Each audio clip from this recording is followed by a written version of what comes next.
आज समय की शौर्य गाथा ने खोला पन्ना पन्ना है, हर पन्ना हर अक्षर केवल नाम एक ही बोला है, हर पन्ना हर अक्षर केवल नाम एक ही बोला है, लेकर जिसका नाम सीना चौड़ा हो जाता है, लेकर जिसका नाम सीना चौड़ा हो जाता है।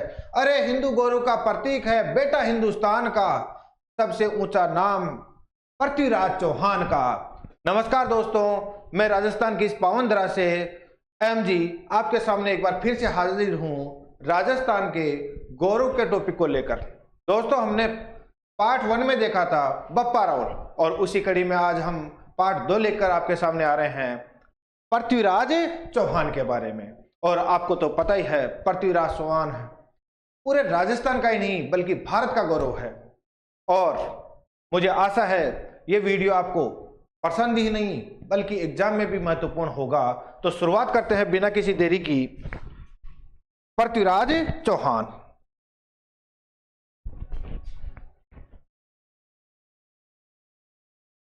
पृथ्वीराज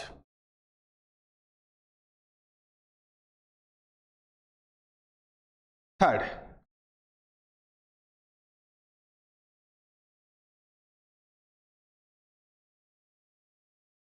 चौहान। देखिए दोस्तों, पृथ्वीराज चौहान से संबंधित अगर हम बात करें तो ये वो शासक हैं जो अंतिम हिंदू शासक भी माने जाते हैं और इनके बारे में हम संपूर्ण विस्तृत चर्चा करेंगे। हो सकता है ये वीडियो थोड़ा लंबा हो जाए, यानी कि 2 पार्टों में आए, लेकिन मैं वादा करता हूं आपके साथ कि पृथ्वीराज चौहान के बारे में ये सुनकर आपको मजा आ जाएगा। हमारा ऐसा शासक जो कि उस समय गौरी की सेना को छक्के छुड़ा दिए, ऐसे शासक की शौर्य गाथाएं आज हम पढ़ने जा रहे हैं। पहले देख लेते हैं पृथ्वीराज चौहान जिसका जो जन्म है वो कहां पर हुआ था? अलहिन पाटन में। अलहिन पाटन में। और ये कहां पर है दोस्तों? गुजरात में।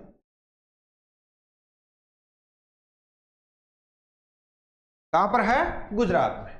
तो देखिए, हमारे जो पृथ्वीराज है उनका जो जन्म हुआ है वो पाटन में हुआ है। और ये जो जन्म है भाई कब हुआ है? 1166 ईस्वी को। कब हुआ है? 1166 ईस्वी को। और अगर हम बात करें इनके जो पिता है वह है सोमेश्वर। इनके जो पिता है वो सोमेश्वर है। आपको पता है सोमेश्वर वह व्यक्ति जो 4 पुत्रों में सबसे छोटा था और जिसकी मृत्यु भीम सिंह द्वितीय ने की थी। और यह कहां का शासक था? गुजरात का। तो देखो, इसकी हत्या किसने की थी? सोमेश्वर की।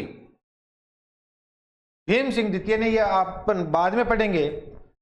तो पिता इसका सोमेश्वर है। बात इसकी माता की कर लेते हैं तो थोड़ा आपको इसके बारे में अलग से देखेंगे।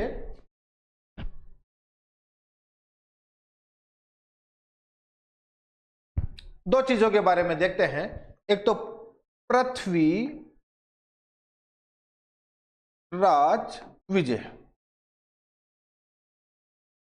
और एक ग्रंथ है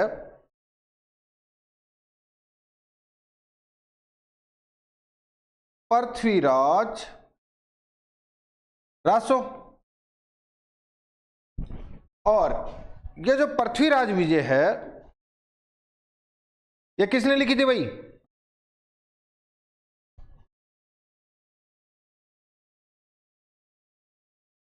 जयानक ने। किसने लिखी थी? जयानक ने। और ये जो जयानक है वो कहां के थे?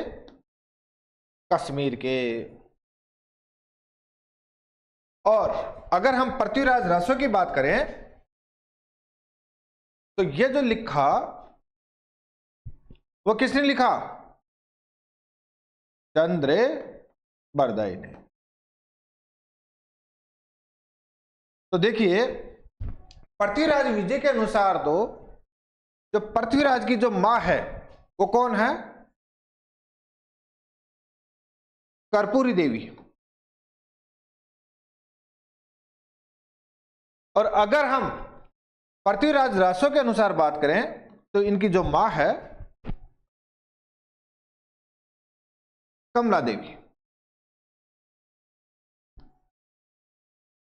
देखिए आप हो सकते हैं थोड़ा कंफ्यूज हो जाए, लेकिन कंफ्यूज दूर करने के लिए ही तो ये कक्षा ली गई है आपकी।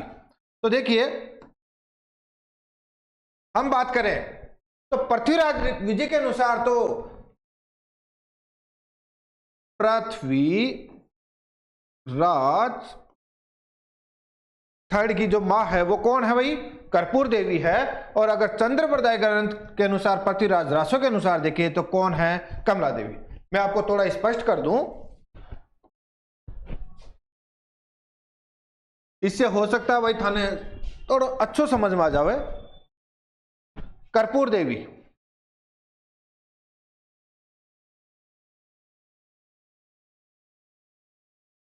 कर्पूर देवी और कमला देवी। कर्पूर देवी कहां की थी? कलचुरी। और किसकी पुत्री? सलक की पुत्री। सलक की पुत्री। और उसी प्रकार से ध्यान में रखिएगा कमला देवी कहां की? दिल्ली। किसकी पुत्री? अनंग पाल की। और यह अनंग पाल कौन से वंश का? तोमर वंश का।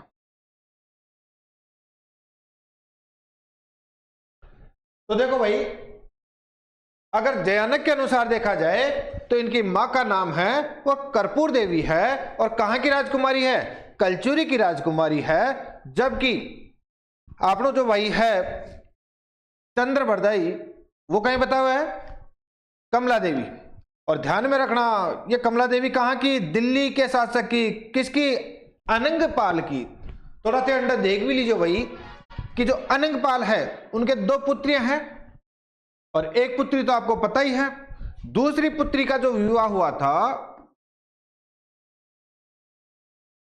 वो विजयपाल के साथ। और ये कहां के थे भाई? कन्नौज के। कहां के थे? कन्नौज के। और जो कमलावती है उसका विवाह किसके साथ हुआ था भाई? सोमेश्वर। और इससे जो पुत्र की प्राप्ति हुई वो ध्यान में रखना पृथ्वीराज थर्ड। और विजयपाल यानी कि इनसे जो प्राप्त हुआ वो ध्यान में रखना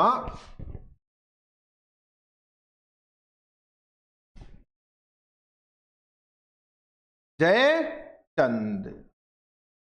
अब थोड़ा आपको समझ में आया होगा कि कर्पूर देवी से जो किसके अनुसार? पृथ्वीराज विजय के अनुसार वो कहां की है? कलचुरी की है। और किसकी पुत्री है? सलक की पुत्री है। जबकि ते किस्सा कहानी में पढ़ो हो कि कहां की? कर्पूर देवी को बता दिया जाता दिल्ली की, जो कि क्या है? गलत है भाई। और पृथ्वीराज रासो के अनुसार कमला देवी, कर्पूर देवी ना होकर कौन है भाई? कमला देवी। और जो कहां की है? दिल्ली की है। किसकी पुत्री है? अनंगपाल की। अनंगपाल के कितनी पुत्रियां? दो पुत्रियां भाई। और ध्यान में रखना भाई इन दो पुत्रियों से एक रिचार्ज हुआ आपनो कालियो पृथ्वीराज, और दूसरा जो रिचार्ज हुआ है वो कौन हुआ भाई? जयचंद। कौन? जयचंद। तो देखो इन दोनों को आपको पता ही है झगड़े का की कारण जो आपको आगे जाकर पता चली जाएगा। संयोग से मिली थी कौन है? संयोगिता। कौन मिली थी भाई? संयोग से मिली। कौन है? संयोगिता। तो आपको अभी ये पता चल गया होगा कि जो कर्पूर देवी है वो कलचुरी की है तो चंद्रप्रदाई है। उन पर थोड़ा ध्यान में रखना कि उनके अनुसार नहीं चलना है, हमें अगर इतिहास के अनुसार चलना है और एग्जाम की दृष्टि से चलना है तो याद रखना कर्पूर देवी इनकी मां है और कहां की है, कलचुरी की है। ये तो मां और बाप के बारे में बेरो हो गयो। अब आगे बढ़े हैं भाई, थोड़ा देखो, अगर हम थोड़ा पीछे जाएं तो समझना होगा हमें सोमेश्वर। कौन भाई? सोमेश्वर। और सोमेश्वर की बात करें तो सोमेश्वर काचन देवी को सबसे छोटा पुत्र हो।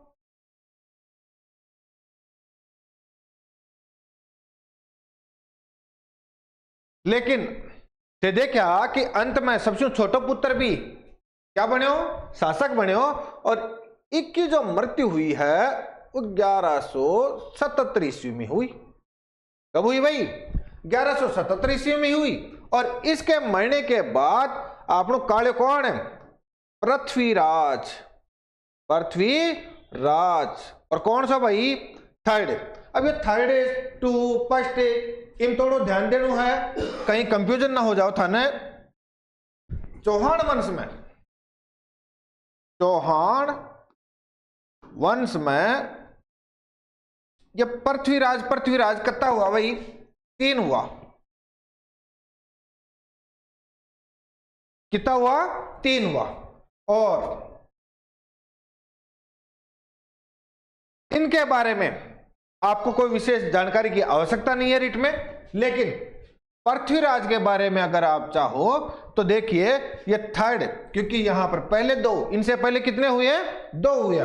तो अब क्या कहेंगे हमें? थर्ड ही तो कहेंगे ना। तो इसी कारण याद रखना अपना ये जो पृथ्वीराज है, वो जो महान पृथ्वीराज है वो कौन सा है भाई? थर्ड है। हालांकि ये भी अच्छा शासक था, आपको पता हो तो इस पहले वाले ने भी ध्यान में रखना 700 चालुक्यों को पुष्कर में मौत के घाट उतार दिया था भाई। कितने चालुक्यों को? 700 चालुक्यों को पुष्कर में मौत के घाट उतार दिया था अपना पृथ्वीराज प्रथम। लेकिन याद रखो अपना जो ये द्वितीय है ये अच्छा शासक नहीं था और अंततः निसंतान इनकी क्या हुई? मृत्यु हुई। और अपना जो ये तृतीय है इसके बारे में तो हम पढ़ेंगे ही। तो देखो सोमेश्वर के बाद, मृत्यु के बाद शासक कौन बना भाई? पृथ्वीराज थर्ड। अब देखो भाई, पृथ्वीराज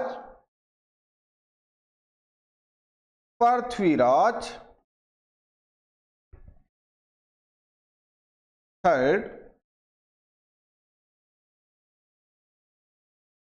शासक कब बना भाई? 1177 ईस्वी को। कब बना? 1177।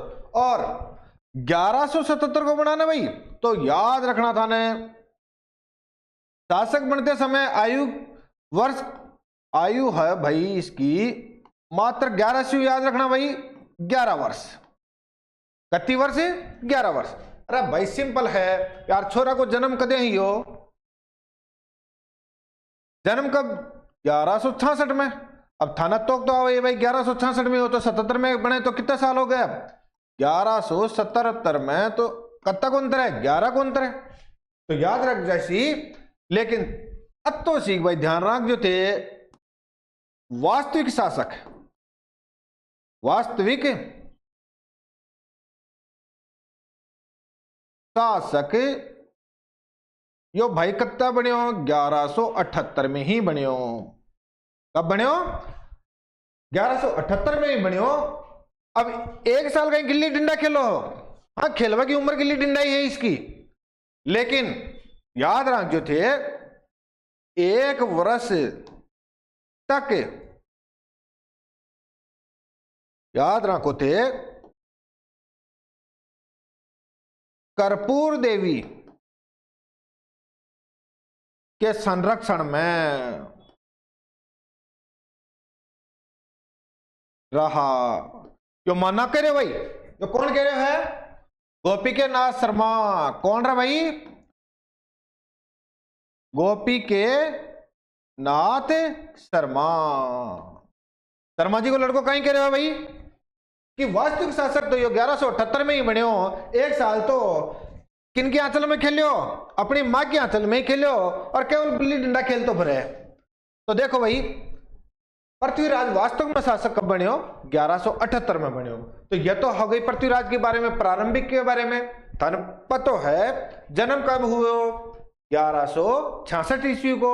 कहां हुए हो? अलहिन पाटन में। और अलहिन पाटन तो तन पतो ही है, कटे है गुजरात में। कहां है? गुजरात में। तो देखो इसके बाद अपना सोमेश्वर की मृत्यु कब हुई? 1177 में। और मृत्यु होता है अपना 11 साल को काले क्या बने हो? शासक बने हो। लेकिन 1 साल किन की देखरेख में? अपनी माँ की देखरेख में। माँ कौन है? कर्पूर देवी। माँ कौन है? कर्पूर देवी। तो वास्तविक शासक कब बने भाई? 1178 को। अब लो भाई, बात करते हैं पृथ्वीराज चौहान। तो अत्तोसिक बेरोरांग जो संरक्षिका के रूप में, संरक्षिका कौन थी भाई? कर्पूर देवी। कौन थी? कर्पूर देवी। और मजे वाली बात मैं बताऊं, ये 1 साल में ही अतो चौको शासन करी कि जल की व्यवस्था करी, कृषि की व्यवस्था करी। और मजे वाली बात यह है कि बोने कमल। कौन रहा भाई? बोने कमल, जो कि सोमेश्वर को कहीं हो भाई हो। सोमेश्वर को कहीं हो भाई। कौन को रहा है भाई? सोमेश्वर को। और 1 साल तक सोमेश्वर का भाई जो भूने कमल है उसने भी अच्छा सहयोग दिया। और केमवास, कदमदास, कैलाश, वो दूसरों से न लिख लो भाई। तो देखो कैलाश, ये इन्होंने एक ही बंदा का नाम है रही है, तो याद रखियो, ये मिलकर एक अच्छा शासन किया। और अपना जो भाई है वो वास्तविक 1178 में बन गया। अब इसकी थोड़ी 11 साल की बालक की कई बुद्धिमानों हो, खुद ही समझ लो। 11 साल में आपा कहीं रहा है, कहीं हो कुछ भी तो ना हो। तो वैसे ही पृथ्वीराज हो। लेकिन मजे वाली बात देखो भाई थे, आपने जो पृथ्वीराज है वो जब 11 साल की उम्र में शासक बने हो, 77 को बने हो, तो 1 साल में कहीं बुद्धि ज्यादा आ गई। लेकिन नहीं थे तो जानो ही है, छोटा छोटा छोरा खेल तो छोरा कहता भी कि यार तू बड़ो शासक है, और फिर भी कहीं ना करियो। शासन तो कौन संभाला है? तेरी माँ संभाला है। यही बात है, जब शाम को माँ के पास आओ तो वही जिद छोटा बच्चा की, मम्मी मैं बड़े है क्यों, मुझे कहीं बनना है, अब तो वास्तविक शासक बनना है, अब थे छोड़ो ही शासक। माँ समझाए लेकिन ना समझो तो फिर क्या करे कर्पूर देवी? उसने 1 साल के बाद ही क्या दे दिया? शासन को पृथ्वीराज के हाथों में सौंप दिया। तो हम देखेंगे जो पृथ्वीराज है शासन तो संभाल ली, लेकिन छोटा सा बच्चा के सामने समस्या देखो भाई थे। नागार्जुन,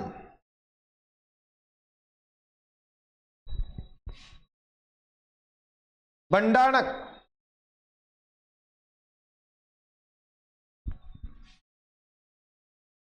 उसी प्रकार से देखो भाई थे चंडेल,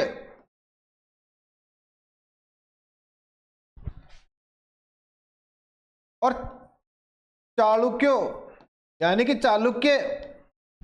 और री कसर पूरी करी कौन है? मोहम्मद गोरी। जिस समय शासक बना उस समय इन सभी ने इसी बात का इंतजार कर रहे थे, भाई छोरो छोटो है और क्यों ना इस छोटेपन का क्या उठाया जाए? फायदा उठाया जाए। तो याद रखना, पृथ्वीराज के सामने जो समस्या थी वो नागार्जुन की समस्या थी, भंडानक की समस्या थी, चंडेल की समस्या थी, चालुक्यों की समस्या थी, मोहम्मद गोरी की समस्या थी। इनको थोड़ा मानचित्र से अगर हम समझे तो देखो भाई,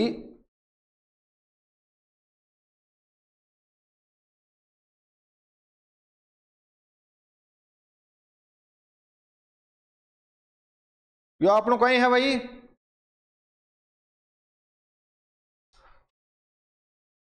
भारत,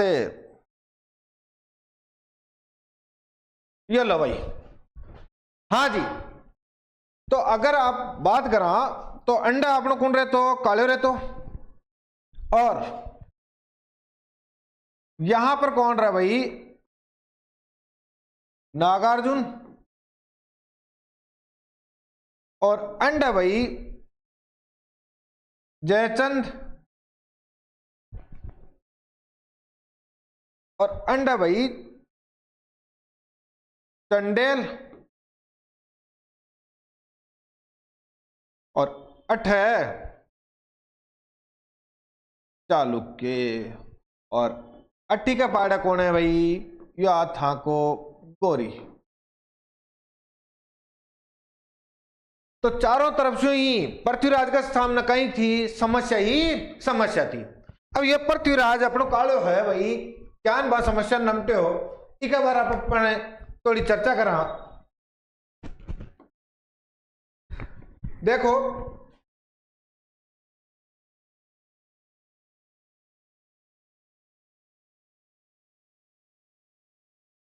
पृथ्वीराज की विजय की बात करें तो हम दो भागों में बांट सकते हैं इसको, प्रारंभिक विजय, प्रारंभिक विजय, और कौन सी भाई,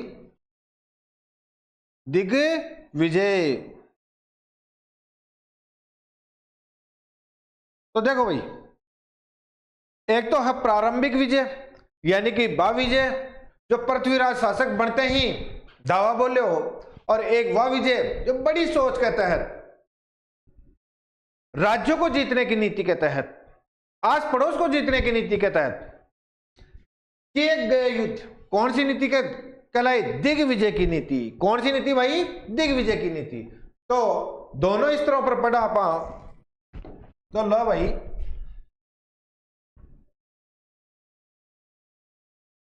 प्रारंभिक विजय, इन विजय से देखबा से पहली आप तोड़ो इधर देखना,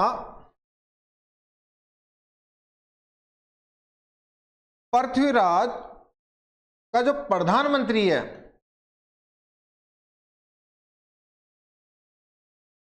प्रधान मंत्री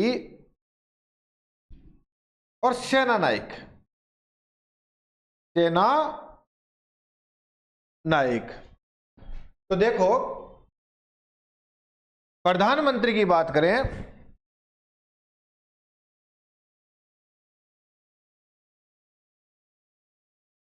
कदम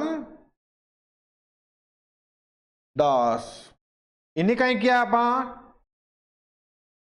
केम वास, इन्हीं कहीं किया आप, के लास। और सेना नायक कौन है भाई, यो होता को बोने कमल। और थोड़ा साइड का सेना नायक जो जैसे धनंजय,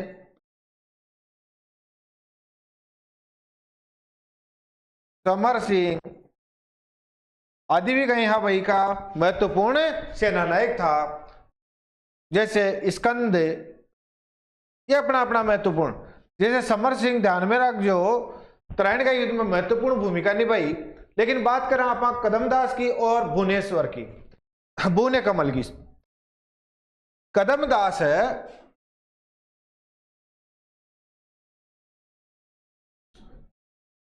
वो ई का समय भी नहीं हो भाई, ध्यान में रखना, पापा का समय शिशु, यानी कि सोमेश्वर के समय से ही ये क्या था, प्रधानमंत्री था। फिर किसके समय आ गया, कर्पूर देवी के समय, और फिर अपने पृथ्वीराज चौहान। किसके लिए भाई? पृथ्वीराज चौहान। तो देखो भाई, यह तो हो गई प्रधानमंत्री की बात करें आप भूने कमल की, तो भूने कमल कर्पूर देवी को रिश्तेदारी हो, रिश्तेदार कहीं हो, सोमेश्वर को भाई हो। किसको भाई हो? सोमेश्वर को। तनबेरो है जो अणोराज है, अणोराज की शादी कैसी हुई? काचन देवी से हुई। कौन की पुत्री ही? जयसोम की पुत्री ही। कहां की ही? गुजरात की ही। और बीके कितना रिचार्ज हुआ भाई? हाँ, रिचार्ज जियो वाला रिचार्ज नहीं भाई, यही रिचार्ज पैदा वाला रिचार्ज। 4 रिचार्ज। कितना रिचार्ज भाई? 4 रिचार्ज। और ये 4 रिचार्ज कौन कौन है? कमेंट बॉक्स में बताओ। हाँ, तो कौन कौन है? जगदेव है। कौन है? विग्रहराज है। कौन है? भुवने कमल है। और कौन है? सोमेश्वर है। लेकिन आपने देखा किस प्रकार से जगदेव पितृहंता होने के कारण ज्यादा समय तक शासक न कर पाया, लेकिन विग्रहराज चतुर्थ एक महान शासक बन पाया और भुवने कमल के शासक बनने की इच्छा ही नहीं थी। तो हाथ किसमें आया बाद में? अपने सोमेश्वर के। और सोमेश्वर के बाद कौन बना भाई? पृथ्वीराज चौहान। तो ये आप समझ गए होंगे कि भुवने कमल कौन था। अब चलते हैं आगे। प्रारंभिक विजय पर ध्यान में रखना भाई,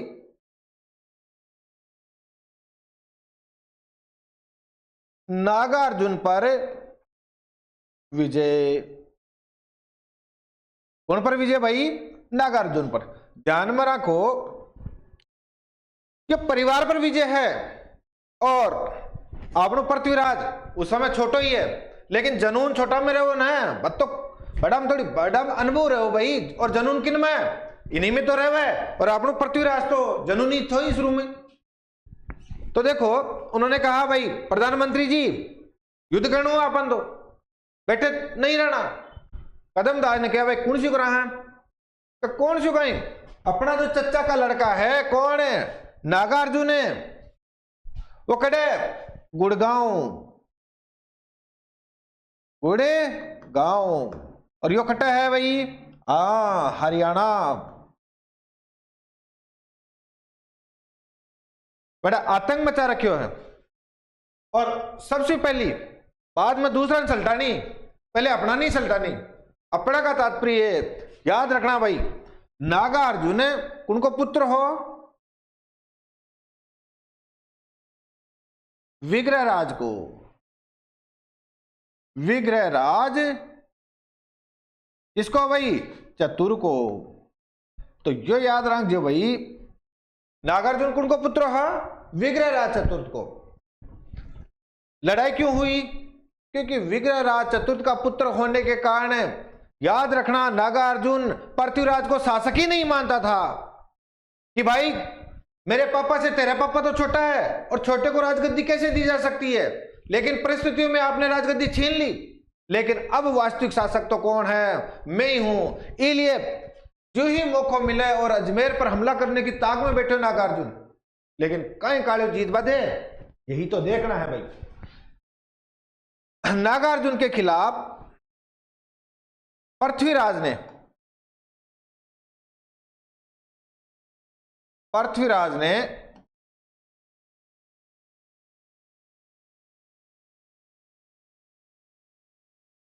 कदम दास को भेजा। किसको भेजा भाई? कदम दास को भेजा। तो याद रखियो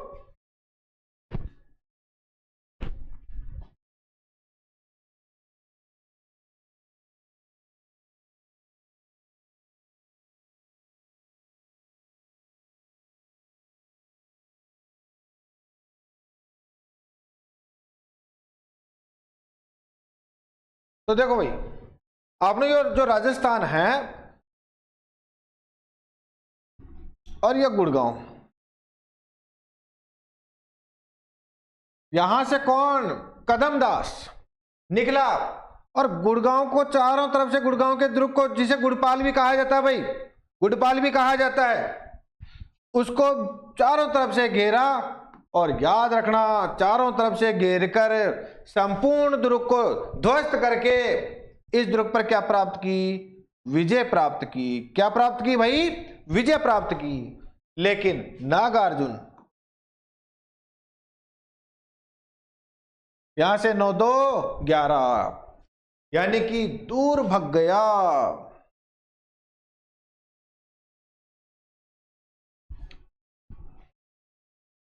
अब बचा कौन? नागार्जुन को परिवार, छोरा छोरी और भी की पत्नी। कदमदास खाली हाथ ना वापस आ सकता था, क्योंकि पृथ्वीराज आपको काले पहले कह रखे हो भाई सब मूल नष्ट करना है, किसी को छोड़कर नहीं आना है और मेरे पास लेकर आना है, मैं खुद मृत्यु देखना चाहता हूं। संपूर्ण को पकड़कर लाया गया और लाने पर पृथ्वीराज को कहा गया कि भाई क्या किया जाए। तब ध्यान में रखना भाई, वही अपना बोल तेरे साथ क्या सलूक किया जाए, छोड़ दिया जाए या मार दिया जाए। तो पृथ्वीराज से एक ही चीज, क्या सलूक किया जाए? उन्होंने कहा भाई छोड़ दिया जाए। पृथ्वीराज ने कहा ना, मैं काले हूं और छोड़वा को काम सीख्यो कौन है? तो कदमदास यू कहो भाई, ध्यान में रखना भाई, कदमदास अजमेर दुर्ग पर सभी की मुंडों को क्या कर दिया जाए? लटका दिया जाए, मार दिया जाए। तो सभी परिवार की, नागार्जुन के सभी परिवार की मुंडों को किस पर लटका दिया गया? ध्यान में रखना, अजमेर दुर्ग पर लटका दिया गया। ऐसा पहला धावा जो तगड़ा हो और पूरे आसपास के क्षेत्र में यह बात सुनी कि अपने ही परिवार के जो सदस्य थे उन्हीं को काले ने क्या कर दिया? लटका दिया। पृथ्वीराज का यह ट्रेलर था और पिक्चर अभी बाकी है, क्योंकि पृथ्वीराज क्या है? जवान है। तो देखो भाई, यह हो गई नागार्जुन पर विजय। अब अगर हम बात करें तो पास में यहां पर एक बंडानक जाति रिया करज। कौन सी जाति भाई? बंडानक।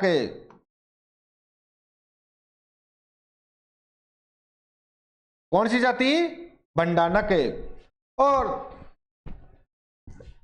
यह जाति ही वही, यानी कि इनका कोई शासक वगैरह नहीं था, बल्कि ये विभिन्न समूह में रहा करते थे, कबीले के रूप में रहा करते थे और समय समय पर मौके का फायदा उठाकर ये धावा किया करते थे। लेकिन पहले तो दादा कौन है? अरे पृथ्वीराज का दादा कौन है? अनबेरो है विग्रह राज चतुर्थ। विग्रह राज चतुर्थ इस जाति को क्या कर दिया था भाई? दबा दिया था। क्या कर दिया था? दबा दिया था। लेकिन जब विग्रह राज चतुर्थ का शासन समाप्त हुआ तो यह जाति वापस उठ खड़ी हुई और यहां के क्षेत्रों में क्या मचाती रही? आतंक मचाती रही। लेकिन उसने काल्या का आतंक कहां देखा था? तो जैसे ही काल्या को सूचना मिली, अपने पृथ्वीराज को सूचना मिली कि ये जो जातियां हैं, बंडानक जाति, ये क्या कर रही है? फालतू के नखरेबाजी कर रही है। कदमदास को कहा भाई कदमदास, ये मैं क्या सुन रहा हूं, अब तक इनका काम हुआ था क्यों नहीं? बेचारा कदमदास सोचा रहे यार मैं कहां फंस गया, अपने इस जनूनी लड़के ने पता नहीं क्या क्या करवाएगा। तो ध्यान में रखना भाई, बंडानक जाति को क्या कर दिया गया? उनके घरों को जला दिया। उनके घरों को क्या कर दिया? जला दिया। और ऐसा जलाया कि ध्यान में रखना, उनका इतिहास में नष्ट नाबूद कर दिया। उसके बाद बंडानक जाति का कहीं पर भी पूरे इतिहास में क्या नहीं देखने को मिलता, कहीं पर भी वर्णन देखने को नहीं मिलता। यह था अपना पृथ्वीराज। तो देखो ये दो विजय, प्रारंभिक विजय, तो याद रखना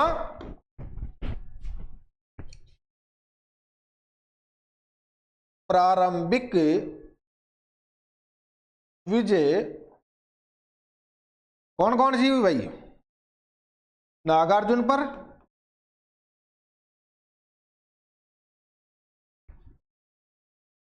और बंडानक जाति पर। अब मजे वाली बात देखो भाई, इसमें खतरनाक तरीके से उनको जलाया गया और रुद्र रूप देखने को मिला पृथ्वीराज चौहान का। और इसी कारण ध्यान में रखना, इसकी विजय पर और यह विजय कब है? 1182। कब रहे? 1182। और विजय पर ध्यान में रखना भाई, अपना जो पृथ्वीराज है, पृथ्वीराज, उसने कौन सी उपाधि दल पुंगल की, दल पुंगल। हालांकि मुझे अगर कमेंट बॉक्स में दिख जाना चाहिए पुंगल किस क्षेत्र को कहा जाता है। यहाँ उपाधि दल पुंगल की है, लेकिन पुंगल किस क्षेत्र को कहा जाता है? यार तुम एक तो जान कमेंट बॉक्स में कमेंट ना करे, मारो दिल दुखावा है भाई तू, हाँ अच्छी बात को नहीं है। तो देखो, दल पुंगल उपाधि धारण की किसने? पृथ्वीराज ने। किस विजय पर है? भंडानक जाति पर विजय पर। किस पर है? भंडानक जाति पर। और कब रहे वही? 1182 में। तो यह पृथ्वीराज की रही कहीं प्रारंभिक विजय। अब देखो हम बात करते हैं दिग्विजय। कौन सी रहा भाई? दिग्विजय। अब जब आपको पृथ्वीराज है प्रारंभिक स्तर पर ही सफलता मिली, तो वो सोच मेरे अलावा तो इसमें कौन है, मैं नहीं तो कौन बे। तो इस प्रकार से उसका उत्साह है, अति उत्साह अति ज्यादा हो गया। और यही कारण है उसने कहा मैं अब छोटी मोटी विजय नहीं करूंगा, मैं तो क्या करूंगा? दिग्विजय करूंगा, बड़ी विजय करूंगा। यानी कि अब तो मैं आस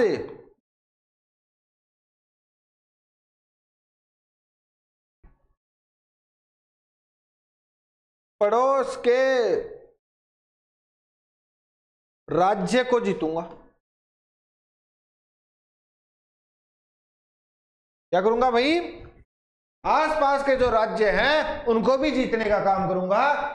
इसी को क्या कहते हैं भाई? पृथ्वीराज की दिग्विजय। पृथ्वीराज की दिग्विजय।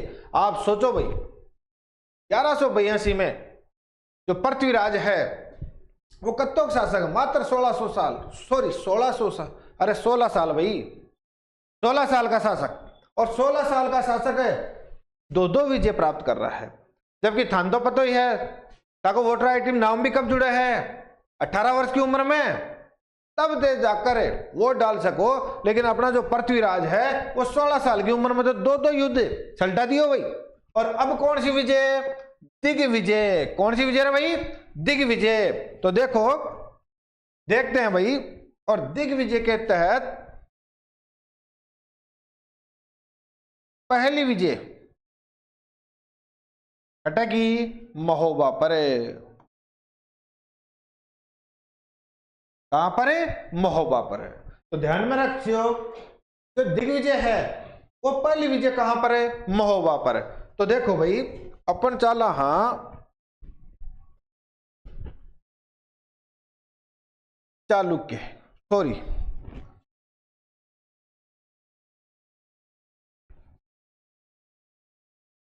चंडेल।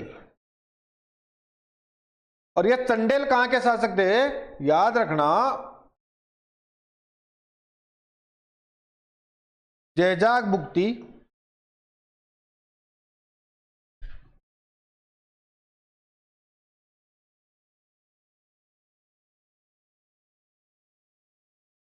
बुंदेलखंड और महोबा। और इन तीनों क्षेत्रों की जो राजधानी थी वो कौन थी? महोबा। तो याद रखो भाई, चंडेलों की जो राजधानी थी वो कौन थी? महोबा। और इनका शासक था उस समय परमाल या परमार्दी देव।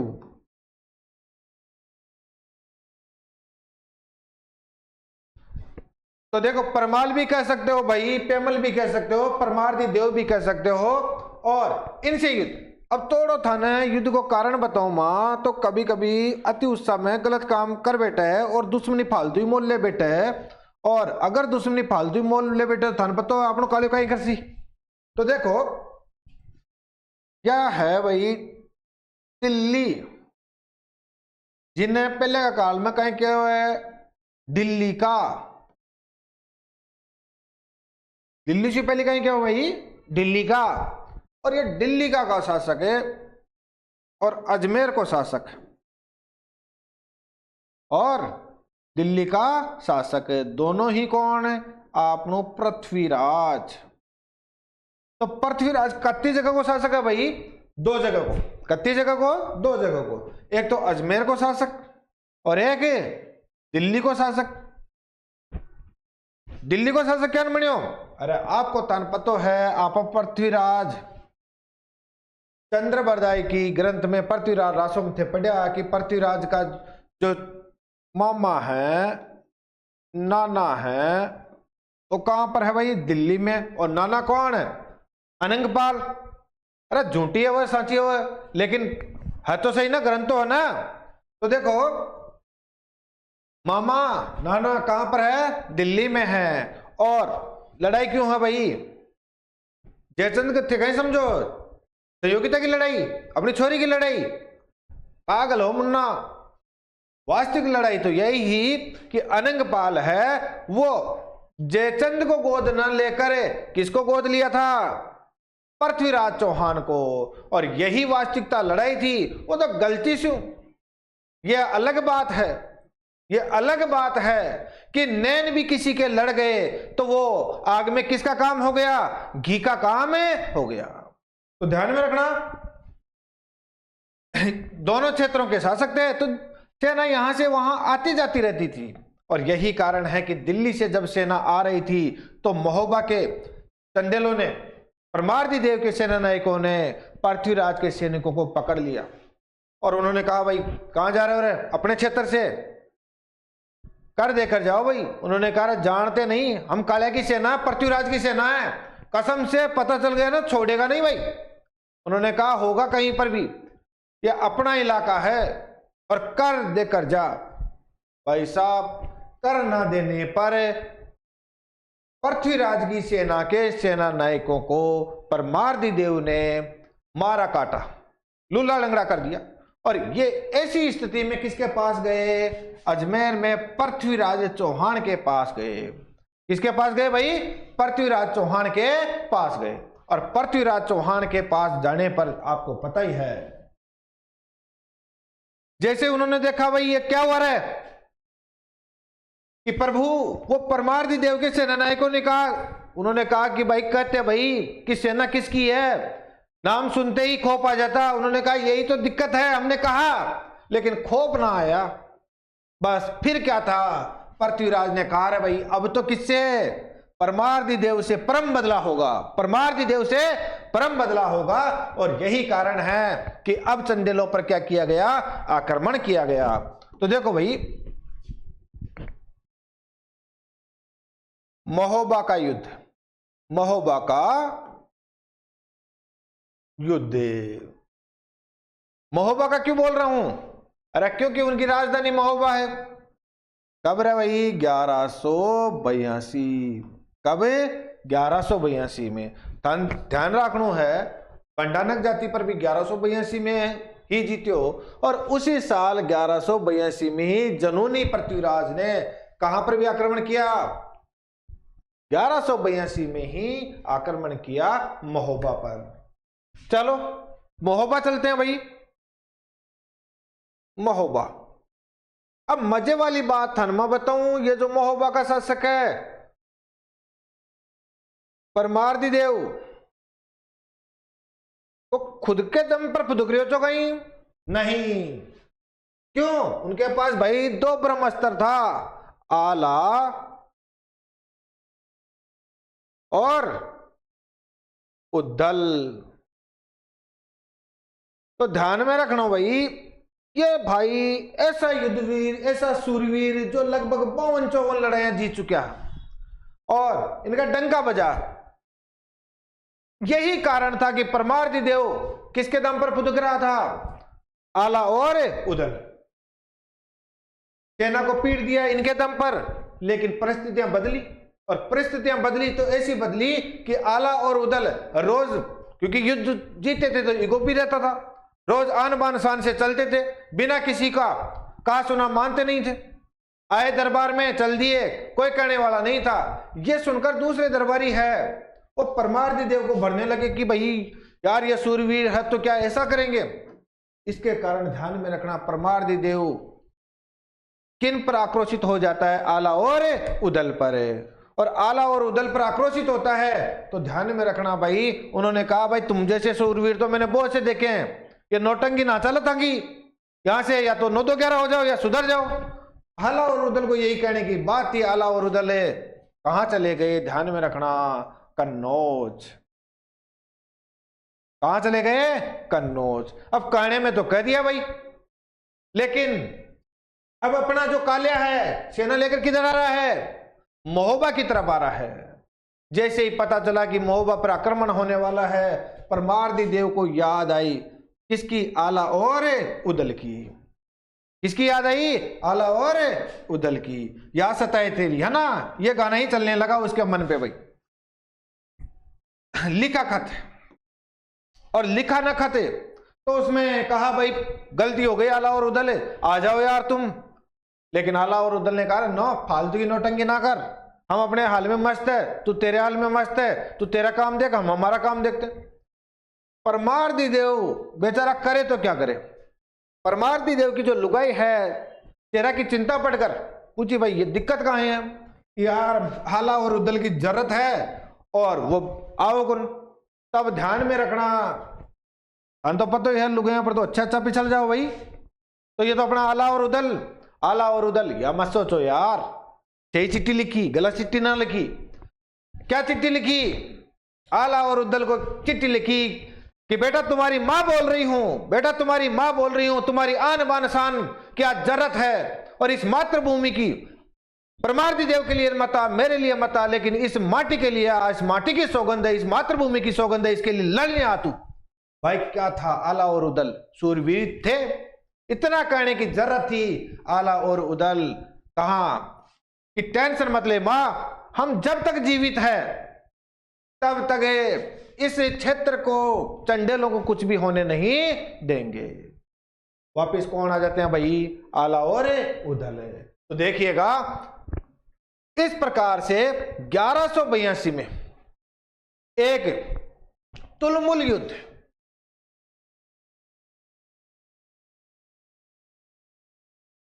तुमुल या तुलमुल, तुलमुल यानी कि भीषण युद्ध हुआ। और इस भीषण युद्ध में ध्यान में रखना भाई, आला और उदल, आला और आल्हा व उदल क्या हुए? वीर गति को प्राप्त हुए, वीर गति को प्राप्त हुए। देखो दोस्तों, मौका मिलेगा तो कभी अलग से एक आला और उदल की क्लास लगाएंगे, उस समय आपको बताएंगे दोनों की सूर वीरता की कहानियां। क्योंकि हमारा जो चैप्टर है राजस्थान के गौरव है, राजस्थान के गौरव में अपना कालिया प्रमुख है और वो सूरवीर प्रमुख है, इसलिए आला और उदल के किसी दिन अलग से कहानी। क्योंकि आपको पता है आज भी आला और उदल के किस्से गाए जाते हैं, उनकी कहानियां सुनी जाती है। तो आला और उदल क्या हुए भाई? वीर गति को प्राप्त हुए। और बचा कौन? परमार्थ देव। परमार्थ देव के पास ले देकर था ही क्या रहे बेचारे के पास थे कौन? आला और उदल। वही क्या हो गए? वीर गति को प्राप्त हुए। तो फिर वही गाना चला अपना जो पुराना चलता है, पृथ्वीराज चौहान ने कि भैया सैनिकों के साथ तूने ये क्या किया रहा है, अब तेरे साथ क्या सलूक किया जाए, छोड़ दिया जाए या मार दिया जाए। तब ध्यान में रखना, उन्होंने कहा प्रभु गलती हो गई, अरे यार भाई गलती हो गई, मुझे छोड़ दे। तू बोल क्या करूं? तो ध्यान में रखना, काला जज्बाती था। और मैंने पहले भी कहा 16 साल का छोरा, पता है ना आपको, सोचता वोचता ज्यादा नहीं है। उन्होंने कहा थोड़ा तेरे साथ हम बताएं क्या, ये घास उठा, तरण का तिरगा उठा और तेरे मुंह में डाल और बोल बाबू आई एम सॉरी। कसम से परमार्थ देव तरण का तिनका यानी कि घास का तिनका मुंह में लिया और बोला बेबी आई एम सॉरी। लेकिन उन्होंने कहा बावड़ा हो गया, मैं तेरी बेबी हूं क्या? 9-2-11। उसके बाद ध्यान में रखना, परमार्थ देव के बारे में कोई जानकारी मिलती नहीं है, या तो उसको पृथ्वीराज चौहान ने मार दिया या उसे छोड़ दिया। उसके बारे में इतिहास क्या है बाबू, अब मौन है। लेकिन यह चीज कन्फर्म है कि महोबा पर किसकी विजय हुई? पृथ्वीराज की, पृथ्वीराज की। और पृथ्वीराज ने ये दुर्ग किसको सौंप दिया और अध्यक्ष बना दिया? पंजुन राय को, पंजुन राय को। इस चीज का ध्यान में रखना भाई। तो ये किस पर विजय हुई? महोबा पर विजय। कब हुई? मैं फिर कह रहा हूं, सिंपल सा क्वेश्चन आएगा, ध्यान में रखना। महोबा पर विजय 1182। दूसरा सिंपल सा क्वेश्चन आएगा, किसके खिलाफ लड़ा गया महोबा का युद्ध? परमार्दिदेव के खिलाफ। किसके खिलाफ? परमार्दिदेव के। कौन है? याद है ना अपना कालिया? पृथ्वीराज चौहान। और प्रथम, सेकंड या थर्ड है? बिल्कुल थर्ड है। अब देखो भाई, चंडेलों से भी लड़ लिया, इनको भी जीत लिया, और इनको जीतने के बाद आए भैया किधर है? चालुक्यों। देखो यह रिश्ता क्या कहलाता है? यह रिश्ता पुराना जमाने का शुरू से ही आ रहा था इनके साथ। आपको पता है, थोड़ा मैं बताना चाहूंगा, देखिएगा। जो चालुक्य हैं वो गुजरात से संबंधित है, और मैं पहले भी बता चुका हूं आपको कि अर्णवराज की जो शादी हुई थी वो कहां पर हुई थी? चालुक्य से तो हुई थी। किससे? कांचन देवी। अरे कांच की तरह कांचन देवी, बिल्कुल, जय सोम की पुत्री या जयतर सिंह की पुत्री कह लीजिएगा। लेकिन आपको पता है कुमारपाल ने बाद में क्या किया था? उसी को हराया, क्योंकि उसने कुमारपाल की बहन के साथ अच्छा नहीं किया था। कभी मौका मिलेंगे तो बताएंगे किस प्रकार से खेल खेल में, शराब में क्या हो गई थी, वो बातें हो गई थी। लेकिन कभी मौका और दिन। तो देखो, चालुक्य जो गुजरात से संबंधित थे, और आपको पता है जो अपना सोमेश्वर है उसका मामा कहां लगता था भाई? गुजरात में ही लगता था। और लालन पालन पोषण कहां हुआ था? गुजरात में ही हुआ था। इनको तो बेचारे को कोई आशा भी नहीं थी, और यही कारण है कि इनका उस समय से ही संबंध था। तो फिर संबंधों में बिगाड़ क्यों हुआ? यह समझिएगा आप। संबंधों में बिगाड़ इसलिए हुआ क्योंकि चालुक्य का जो शासक है भीम सिंह द्वितीय, उसके परिवार के पृथ्वीराज के चाचा कान्हा, अरे वो कान्हा, वो कान्हा ने इस भीम सिंह के परिवार के 7 भाइयों को, कितने भाइयों को? 7 भाइयों को एक साथ मारूंगा। अरे मैं नहीं, वो सनी देओल कहता था। यहां पर कौन? खाना। कौन? कान्हा। 7 भाइयों को एक साथ मारा, और इसी का बदला कान्हा से तो ले नहीं पाया, क्योंकि वो तो 7 भाइयों को एक साथ मारता था। बेचारे अपने किससे भाई? भीम सिंह ने सोमेश्वर की हत्या करके। किसकी हत्या करके? सोमेश्वर की हत्या करके ये बदला लिया। अब मुझे बताइएगा आप, ऐसा जुनूनी अपना पृथ्वीराज चौहान अपने पितृ की हत्या करने वाले को छोड़ सकता था क्या? नहीं छोड़ सकता था ना, बिल्कुल नहीं छोड़ सकता था। और यही कारण है कि उधर से फ्री होकर इन चालुओं के पास, यानी कि चालुक्यों के पास कौन आ गया? अपना पृथ्वीराज आ गया। लेकिन थोड़ा अलग एंगल से भी देखेंगे इसको। देखो भाई, ये रहा आपका और हमारा प्यारा सा राजस्थान।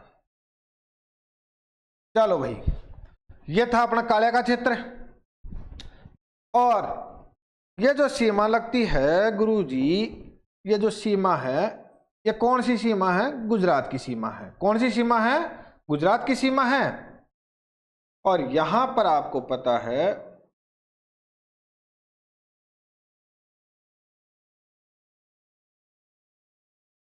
ये गुजरात। तो यहां पर जो सीमा लग रही है भाई, ये गुजरात की सीमा है। और गुजरात की सीमा है ना,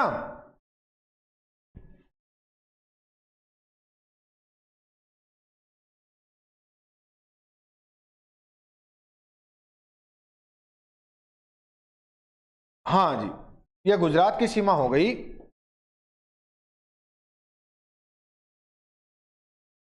अब देखो थे, यहां पर आपको पता है एक क्षेत्र है भाई, यहां पर जिसे अपन क्या कहते हैं,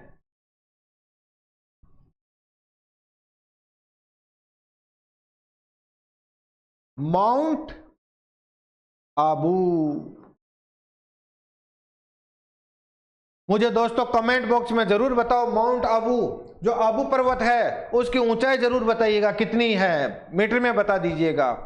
और इसके ऊपर कौन सा पठार है, और यहां पर आपने देखा होगा माउंट आबू पर एक क्या है भाई, शिखर है, और जिसे हम क्या कहते हैं, गुरु शिखर है। और ये क्या है रे भैया, हिल स्टेशन। कौन सा स्टेशन है, हिल स्टेशन। और हिल स्टेशन है तो याद रखना यहां पर अपना काला घूमने आया था भाई।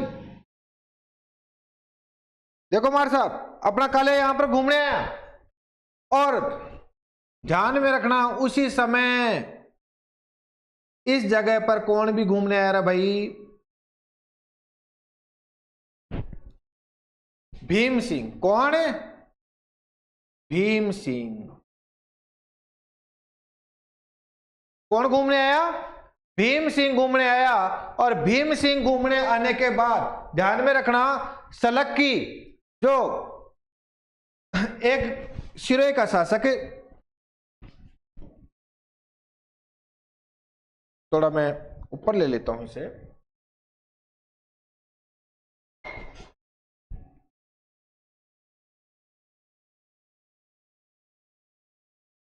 सिरोही का शासक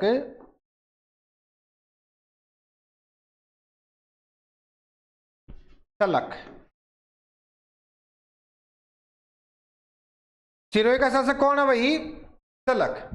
और तनबेरो है सलक के एक छोरी ही इंचनी।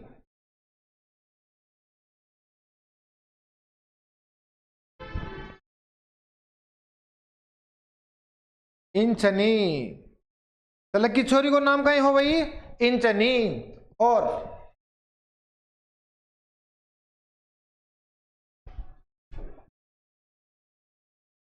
या इंचनी भी कटे, ध्यान में रखो इस गुरु शिखर पर आईडी, क्योंकि यह तो पास की ही तो गुम्बा आती, और क्योंकि हिल स्टेशन हो, और यह तो इको घर ही हो, और एक कारण रोज ये कहां पर जाकर बैठती, रोज ये कहां पर जाकर बैठती, लवर पॉइंट पर जाकर बैठती। कौन से पॉइंट पर, लवर पॉइंट पर जाकर बैठती। अब आपको तो बेरो ही है भाई, लवर पॉइंट पर ही जाकर बैठेगी तो काम तो खराब है वही। अपना काले भी आकर बैठा, इधर ही था। और कौन भी आकर बैठा भाई, भीम सिंह भी आकर बैठा। अब भीम सिंह भी आकर बैठा, अपना पृथ्वीराज भी आकर बैठा, इंचनी तो वहां पर मौजूद ही थी। ध्यान में रखना, कसम से पहला प्यार याद आ गया किसको, पृथ्वीराज। अब यह मत कह देना पहला प्यार तो सहयोगिता थी, तुम्हें क्या पता रहा भाई, सहयोगिता थी। इंचनी कौन है, इंचनी। जैसे ही अपना पृथ्वीराज है किसको देखा रहा है, इंचनी को देखा। किसको देखा भाई, इंचनी को देखा, और प्यार से देखा। और क्या कहा, यह सुनना, मैंने तुझको देखा तूने मुझको देखा ऐसे। ये कौन किया रे भाई, अपना पृथ्वीराज। कौन है, पृथ्वीराज। और ध्यान में रखना इधर भीम सिंह भी किसको देख रहा है, इंचनी को देख रहा है। किसको देख रहा है भाई, इंचनी को देख रहा है। और ये भी क्या कह रहा है सुनो, पहली नजर मिली तुमसे थोड़े से शर्मा से गए हम। इधर भी ये भी गा रहा है भाई, और उधर से इधर कौन है, अपना काया भी गा रहा है। ध्यान में रखना। लेकिन मजे वाली बात है क्या, इंचनी गा रही है, इंचनी बेचारी क्या है, कंफ्यूज है कि इधर अपना काल्या और इधर कौन रहा भाई, भीम सिंह। आपको जानकर आश्चर्य होगा, दोनों एक दूसरे पर नजर गड़ाए हुए हैं, इधर से भीम सिंह, इधर से पृथ्वीराज। पृथ्वीराज ने साइड लाइन मारी, उसे पता चला कि यार भीम सिंह भी इधर ही है, वो भी देख रहा। भीम सिंह को कहा, भाई भीम सिंह देख, सुन रहे यार, मैं दूर से आया हूं और कसम से हूं, छोरी से लाली से प्यार है और तू साइड में जाए यार। भीम सिंह ने कहा, हमारे इलाके में आकर हम ही को धमका रहा है, बावड़ा हो गया, यहां से 9-2-11 कल्टी मार, अन्यथा गुजरात पास में है और देखा तो हमने है इसको। और मजे वाली बात है, दिल वाले दुल्हनिया हम ही लेकर जाएंगे। पृथ्वीराज ने कहा, मुन्ना छोड़, फालतू की नौटंकी ना कर, और लेकर तो मैं ही जाऊंगा। तब और कोशिश करते हैं। पृथ्वीराज ने कोशिश की, क्या कोशिश की, ध्यान में रखना। सुन साहिबा सुन प्यार की धुन, मैंने तुझे चुन लिया, तू भी मुझे चुन। किसको कह रहा है ये अपना पृथ्वीराज? इंचनी को कह रहा है। किसको कह रहा है भाई? इंचनी को कह रहा है। अब बेचारी इंचनी कंफ्यूज कि भैया चुने तो किसके चुने। उन्होंने कहा, रे क्यों एक अनार 100 बीमार हो रहे हो, पहले तुम डिसाइड कर लो कि किसकी हूं मैं, तुम दोनों ही हो यहां पर, और तू तो पृथ्वीराज यहां से चला जाएगा, रोज मेरे पास तो यही गुजरात के पास में ही है ना, तो यही रहेगा। तो फिर उन्होंने कहा, ना मैं इसे छोड़ूंगा नहीं, बल्कि तू ही मेरी होगी। तो ध्यान में रखना, इस प्रेम कहानी के आधार पर किसके युद्ध हुआ रहा भाई? भीम सिंह और पृथ्वीराज के मध्य, भीम सिंह द्वितीय और पृथ्वीराज के मध्य। यानी कि हम कह सकते हैं दोस्तों कि चालुक्य व चौहान संघर्ष क्यों हुआ भाई? तो एक तो धनमा बताई दियो, पिता की हत्या का बदला लेना,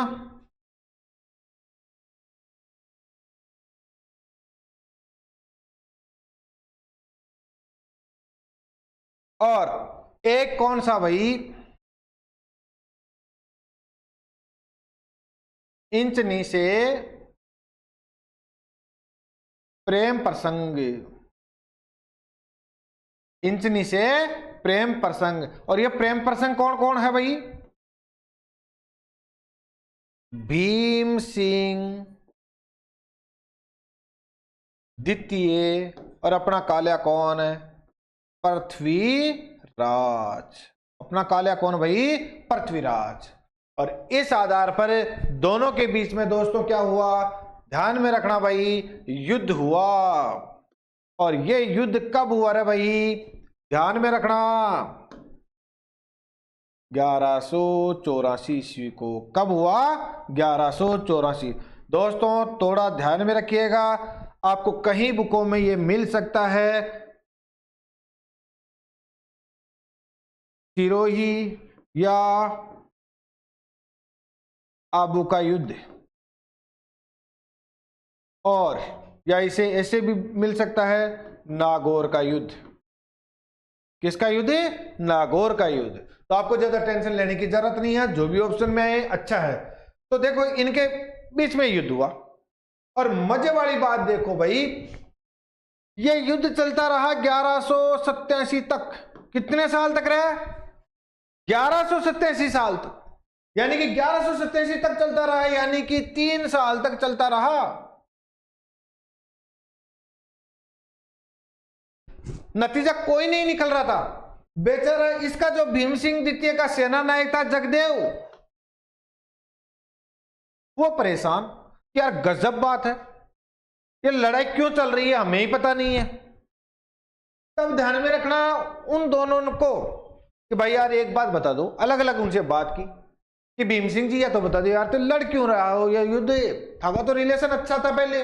उन्होंने कहा यार वो काले है, पृथ्वीराज है, मान ही ना रहे हो, मैं कहो भाई इंचनी है, वो तुम्हारी है, मैं इंचनी हो पहली। उन्होंने कहा बावड़े हुए, ऐसी इंजनी तो पता नहीं 10 होगी 20 होगी। पृथ्वीराज के पास गया कि पृथ्वीराज जी अब बताओ, तुम्हारा रिलेशन तो अच्छा है, ये युद्ध क्यों लड़ रहे हो आप? कि भाई ये भीम सिंह को बोल, इंजनी से मुझे क्या हुआ है, प्यार हुआ है और इंजनी मेरी होगी। उन्होंने कहा यार ये गलत बात है, ये ऐसी तो इंजनियां 10 होगी, मैं 10 ला दूंगा। तब अपने काले ने कहा ये जो दिल है किसी पे आ जाए तो बड़ी मुश्किल। ये किसने कहा भाई? अपने काले ने कहा। तो याद रखना युद्ध रुका नहीं, लेकिन जगदेव ने उन्हें बार बार समझाया कि यार छोरी के लिए युद्ध लड़ना अच्छी बात नहीं है, तुम वो दोनों ही बड़े शासक हो और ये शोभा नहीं देती कि तुम एक छोरी को लेकर क्या लड़ रहे हो, युद्ध लड़ रहे हो। उन्होंने समझ में आया यार बात तो ठीक करा भाई, लड़ाई भी किसकी, छोरी की हो रही है, तो छोरी के लिए लड़ना बुरी बात है। तो ध्यान में रखना भाई 1187 में क्या हुई रे, संधि हुई। क्या हुई? संधि हुई। और इस प्रकार से चालुक्य और चौहान है संघर्ष क्या हुआ भाई, विराम हुआ। किसकी संधि से? 1187 की संधि से। और करवाई किसने भाई? जगदेव ने करवाई। किसने करवाई? जगदेव ने करवाई। तो यह हो गया भाई चालुक्य चौहान संघर्ष। चलो इधर से भी हमने निपट लिया। अब बढ़ेंगे हम गढ़वाल सहयोगिता। बढ़े, लेकिन घड़ी इशारा कर रही है समय का, और आपसे जुदा होने का इच्छा तो नहीं हो रही, लेकिन करे क्या, समय तो समय है और समय की पाबंदियां सब पर लागू है।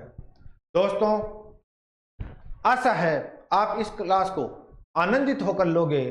टेंशन मत लीजिएगा, पढ़ाई कोई बोरिंग होकर थोड़ी पढ़नी है, मस्त होकर पढ़िए। गारंटी के साथ कह रहा हूं, मजाक से पढ़िए, कुछ भी पढ़िए, चीजें यहीं से आने वाली है। इतना मैं दावा कर सकता हूं, चाहे हम मजाक से पढ़ेंगे चाहे किसी के माध्यम से, क्योंकि ये मजाक नहीं है। राजस्थान की शौर्य गाथाएं मैं आप लोगों तक ऐसे माध्यम से पहुंचाना चाहता हूं जिससे पढ़े लिखे तो क्या अनपढ़ भी सुने तो उनको भी राजस्थान की शौर्य गाथाएं याद रहे। अपने राजस्थान के जो गौरवान्वित करने वाले व्यक्ति हैं वो हमेशा के लिए क्या हो जाए, उनके मन और मस्तिष्क और दिल में क्या हो जाए, बस जाए।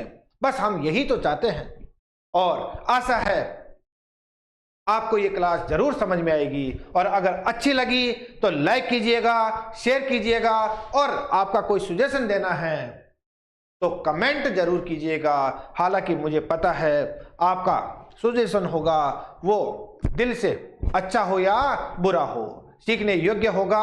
और फिर कह रहा हूं, आपका अगर रीट के विद्यार्थी हैं तो वो ध्यान में रखिएगा, जल्दी अब तैयारी को उस लेवल तक लेकर जाइएगा जिससे आपको असफलता का मुंह ना देखना पड़े, क्योंकि असफलताएं हैं वो आपको कई साल तक पीछे धकेल सकती है, आपकी जिंदगी परिवर्तन कर सकती है।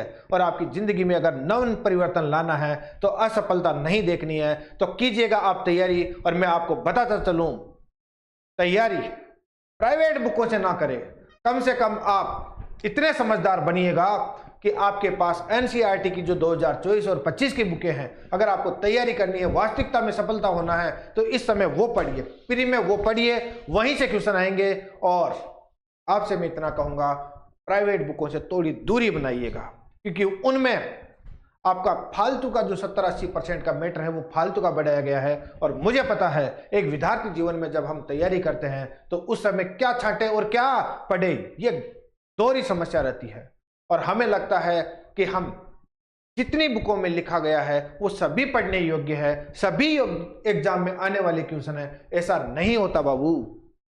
तो आपको मैं फिर कह रहा हूं, एनसीईआरटी का 2 महीने आपके पास जितने भी दिन बचे हैं, एनसीईआरटी का बार बार अध्ययन कीजिएगा, क्योंकि क्वेश्चन तो वहीं से आने वाले हैं। एक बार फिर से दिल से आपका आभार। अच्छी लगे तो शेयर कीजिएगा, चैनल को क्या कीजिएगा, सब्सक्राइब कीजिएगा। आशा है आपको मजा आया होगा। धन्यवाद।